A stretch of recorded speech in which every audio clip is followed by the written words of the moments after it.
हमारी जीवन शैली ऐसी बन गई है कि कचरे को छोड़ना नहीं और दुर्गंध से भयभीत रहना। गंदगी को साथ लेकर चलते हैं और नाक को रुमाल से ढकते हैं। खुद को परेशानियों से बचाना तो चाहते हैं, लेकिन दुख और परेशानियों की राह को छोड़ना भी नहीं चाहते। हमें पाप के फल से इतना डर नहीं लगता जितना अपने पाप के खुल जाने से डर लगता है। मैं पाप ना करूं ऐसा विचार नहीं, बल्कि मेरा पाप न खुल जाए, उस चिंता में सारी जिंदगी बीत जाती है। ऐसी सोच और क्रियाएं मन, वचन, काया यानी शरीर, इन तीनों के परस्पर सहयोग से निरंतर होती रहती हैं। जब तक जीवन है तब तक हम क्रियाशील रहेंगे, क्रियाएं होती रहेंगी। इन्हें छोड़ा नहीं जा सकता, परंतु अपनी सोच को मोड़ा जा सकता है। इसलिए हम गृहस्थ जीवन में अपना दायित्व भरपूर निभाएं। इसके साथ अपनी सोच को बदलने की साधना भी करते रहें। अपनी क्रियाओं के परिणाम का आकलन करते रहें, तो ऐसी नकारात्मक सोच पर स्वतः ही ब्रेक लग सकती है। संसार में दो प्रकार के लोग होते हैं, एक होते हैं दुख भीरू और दूसरे होते हैं पाप भीरू।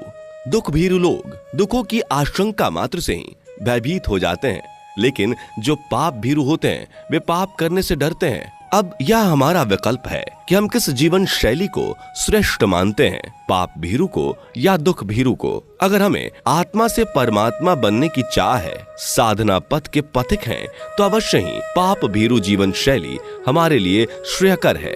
ऋषि मुनियों का कहना है कि मानव तू दुखों से मत डर, डरना है तो पाप से डर। जो पाप से डरता है उससे दुख भी डरने लगता है।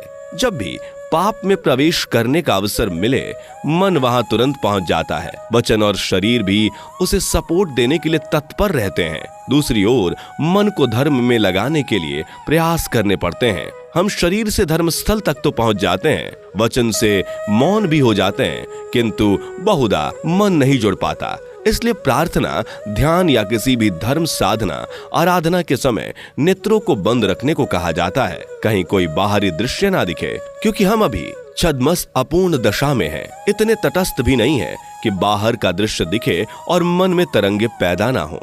तरंगे हमारी आराधना, साधना, प्रार्थना में खलल अवश्य डालेंगी। जीवन में कभी अभाव का दुख, कभी स्वभाव का और कभी दुर्भाव का, और इससे भी ऊपर सदैव तनाव का दुख घेरे रहता है। इन्हीं दुखों के वशीभूत होकर हम टकराव की जिंदगी जीते हुए बिखराव का दुख भोगते हैं।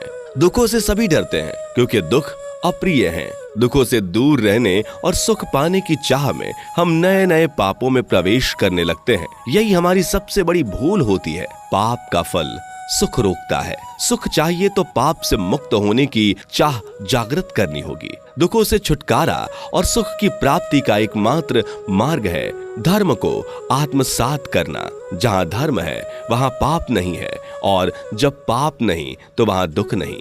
जहाँ दुख नहीं वहाँ सुख को अनंत होने का पूरा अवसर प्राप्त होगा। दुख हमारी भूल और हमारे मानवीय स्तर से गिरकर घिनौने कर्मों का फल है।